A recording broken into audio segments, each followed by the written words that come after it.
வணக்கம் and welcome to our channel. இன்றைக்கி normal needle use பண்ணி இந்த ப்ராச் ஒர்க் டிசைன் எப்படி ஸ்டிச் பண்ணுறதுன்னு பார்க்கலாம். அதுக்கு நீடில் அடியிலேருந்து எடுக்கிறோம். லாங் சைஸ் கிளாஸ் டியூப் பீடை ஆட் பண்ணிவிட்டு இந்த மாதிரி டிஸ்டன்ஸை கேல்குலேட் பண்ணி ஃபஸ்ட்டு ஸ்டிச் பண்ணிக்கோங்க. திருப்பி ஃபஸ்ட்டினுடைய இனிஷியல் இடத்துலேருந்து பக்கத்துலேயே எடுக்கிறோம் த்ரெட்டை. லாங் கிளாஸ் டியூபை திருப்பி ஆட் பண்ணி அதே மாதிரி ஃபஸ்ட்டு நம்ம அதோடைய எட்ஜில் தைச்சோம்ல அதே மாதிரி இதையும் பக்கத்தில் தைச்சிக்கலாம். இப்போது 10 mm பேர்ல் பீடை நான் ஆட் பண்ணிக்கிறேன். ஆட் பண்ணிவிட்டு இதையும் ஒரு 2 தடவை ஸ்டிச் பண்ணிடுங்க. அதுக்கப்புறமா பக்கத்துலேயே கொஞ்சம் மைன்யூட்டாக டிஸ்டன்ஸ் விட்டுட்டு 4 mm பீடை அந்த 10 mm பீடுக்கு கேல்குலேட் பண்ணி வச்சோம்னா இந்த மாதிரி செமியாக அந்த பாலை வச்சு வந்துடும். அதுக்கப்புறமா அந்த 4 mm பீடையும் இந்த மாதிரி ஸ்டிச் பண்ணிக்கோங்க இன் பிட்வீன் கேப்பில். நெக்ஸ்ட் அந்த இதை கவர் பண்ணி ஒரு 8 mm பீடில் பேர்ல் பீட் எடுத்துக்கிறேன்.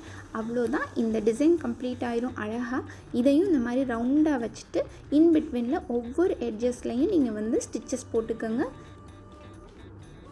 ஸ்டிச் பண்ணிட்டோனாலே இந்த டிசைன் கம்ப்ளீட் ஆயிரும். பிடிச்சிருந்தால் லைக், ஷேர் அண்ட் சப்ஸ்கிரைப் பண்ணுங்கள். இப்போ பின்னாடி லாக் ஸ்டிச் எப்படி போடுறதுன்னு பார்த்துடலாம். பின்னாடி மைன்யூட்டாக சின்னதாக த்ரெட்டை உள்ளே விட்டு வெளியே எடுத்து அந்த த்ரெட்குள்ளே இந்த மாதிரி நீடில் வெளியே விட்டு எடுத்தோன்னா லாக் ஸ்டிச் விழுந்துடும். இதே மாதிரி 2லேருந்து 3 தடவை போட்டுக்கலாம்.